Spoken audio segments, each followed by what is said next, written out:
26 heading डालेंगे computation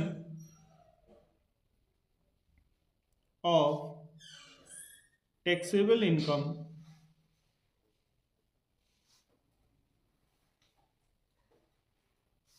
from house property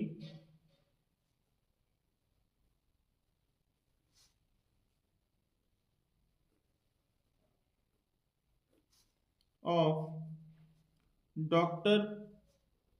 Piyush for the assessment year 2024-25।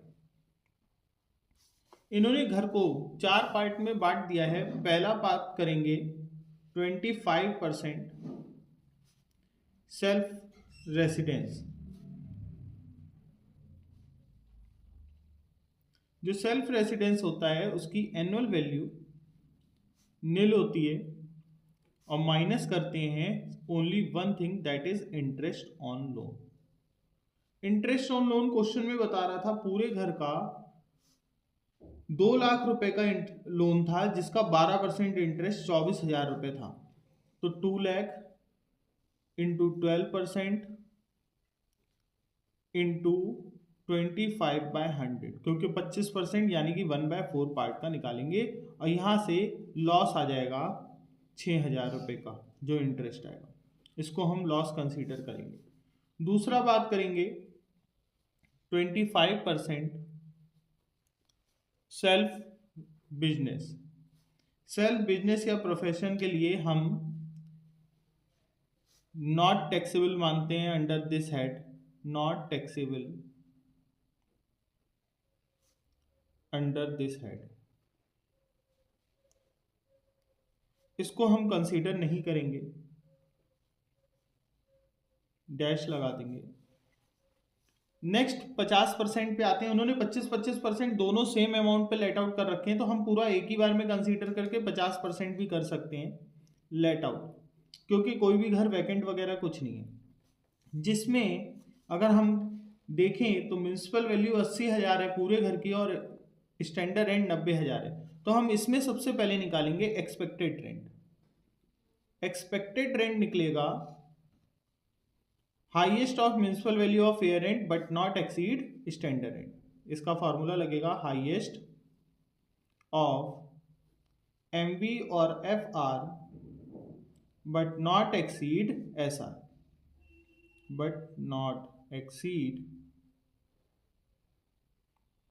SR.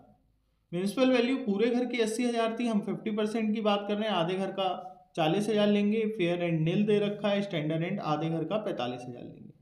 यहाँ पर हमारी एक वैल्यू निकल के आएगी दैट इज 40,000, क्योंकि इन दोनों में 40,000 बड़ा है, लेकिन स्टैंडर्ड रेंट से कंपेयर करते समय छोटी वैल्यू चाहिए होती है, तो स्टैंडर्ड रेंट हम नहीं लेंगे, म्यूनसिपल वैल्यू लेंगे।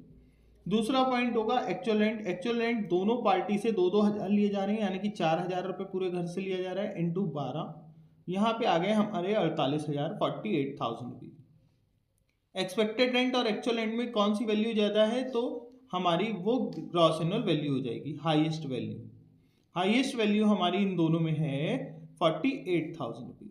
48,000 रुपीज हमारा ग्रॉस एनुअल वैल्यू हो गया। माइनस करेंगे municipal tax paid by owner. Municipal tax का रूल होता है कि जितना ओनर ने पे करा है उतना ही माइनस करेंगे, चाहे ड्यू कितना भी हो। तो 9,000 रुपये उन्होंने ओनर ने पूरे घर का पे करा है, हम 50% पोर्शन का निकाल लेंगे, तो 50% पोर्शन का 4,500 रुपये आएगा। जब म्यूनसिपल टैक्स माइनस कर देंगे तो 43,500 रुपीज़ ये हमारी एनुअल वैल्यू आ गई। एनुअल वैल्यू आने के बाद आप 2 डिडक्शन देते हो। पहले होता है डिडक्शन अंडर सेक्शन 24, जिसमें फर्स्ट डिडक्शन होती है स्टैंडर्ड डिडक्शन, जो कि एनुअल वैल्यू का 30% माना जाता है, यानी कि 43,500 का हम 30% निकालेंगे और वो 30% आएगा आपका 30% आएगा 4 तिया 12,000, 3 तिया 9,900 और 5 तिया 15, 13,050 रुपये, 13,050। ठीक है। उसके बाद दूसरा पॉइंट में आएगा interest on loan. Interest on loan हम पहले ही देख चुके थे, 2 लाख का 12% हमें निकालना था, लेकिन हम यहाँ पे 2 लाख का 12% तो निकालेंगे, लेकिन हम आधे घर का निकालेंगे इंटू 50/100। तो 50% लेट आउट है तो 50% हाउस का निकालेंगे तो 2 लाख का 12% 24,000 का आधा 12,000 रुपये हो गया। 12,000 और 13,050 दोनों अमाउंट्स को यहाँ पे माइनस कर देंगे, मिलाकर 25,050 रुपये माइनस होंगे 43,000 में, और बचेगा 18,450 रुपये। ये हमारी इनकम आई कौन से पोर्शन से, जो 50% लेट आउट है इनकम। इस इनकम को यहाँ बाहर लिख लेंगे एक कॉलम बना के 18,450, और हम ऊपर चेक करेंगे कि हमारे पास 6,000 रुपीज़ का लॉस है। 6,000 का सेल्फ ऑक्यूपाइड से लॉस है, 18,450 की इनकम है, डिफरेंस लेंगे तो 12,450 रुपये हमारी टैक्सेबल इनकम आ जाएगी हाउस प्रॉपर्टी की, taxable income from house property. यहाँ हमारा क्वेश्चन कंप्लीट हो जाता है। Thank you.